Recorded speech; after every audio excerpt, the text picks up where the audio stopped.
Brad Nelson, Jamie Ness, thank you for coming to the playlist as the Boomchucks. Thanks for having us. Yeah, thanks a lot. So tell me about how the Boomchucks actually got started playing together. I was living at Emerson School. I don't know if you're familiar with that. It's a tenants cooperative, and I lived in this classroom, and Brad came over and we were working out some folk songs with train beats and harmonies, singing and stuff like that. That's the first time I remember us working on it. Yeah, and then we kind of realized that we both always had sort of a fantasy to have a train beat, kind of Johnny Cash style, just one guy banging away on the guitar and one guy on the drums kind of thing. And that's kind of where we started talking, like, yeah, that'd be cool to do something like that. So your first release came out in 2010. Yeah. And now you're working on new music and coming out with something new 5 years later. What was the impetus that said, okay, we need to put some new stuff out there? I think we just were probably getting a little bored with our songs and figured everybody else was too. Jamie's a very prolific writer.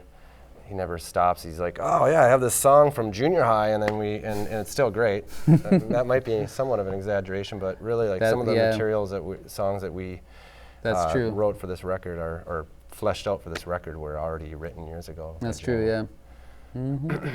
So is Peaches one of the new songs? I don't even remember writing that. I have no memory of that.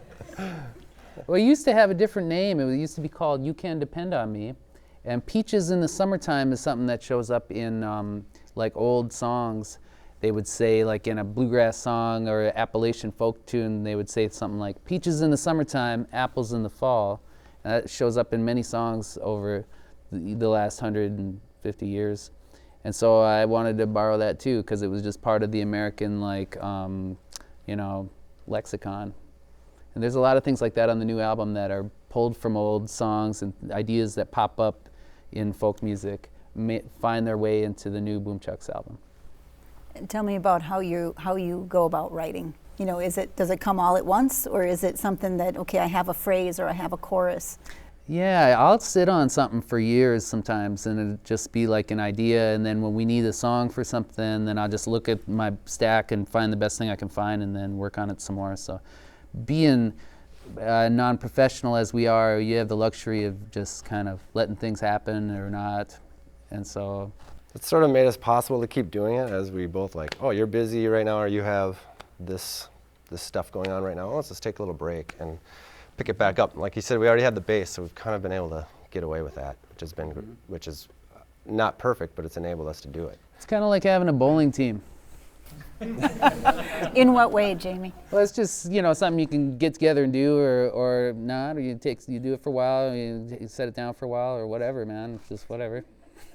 So what do you get out of playing music, though? I love it. I think that it's just, I get a kick out of it. I like the chords and the amps and the ohmage and the wattage and all that kind of stuff. I just like it. I don't know. And this record, really, a lot of it was actually written in my living room over the last year. That's what worked out.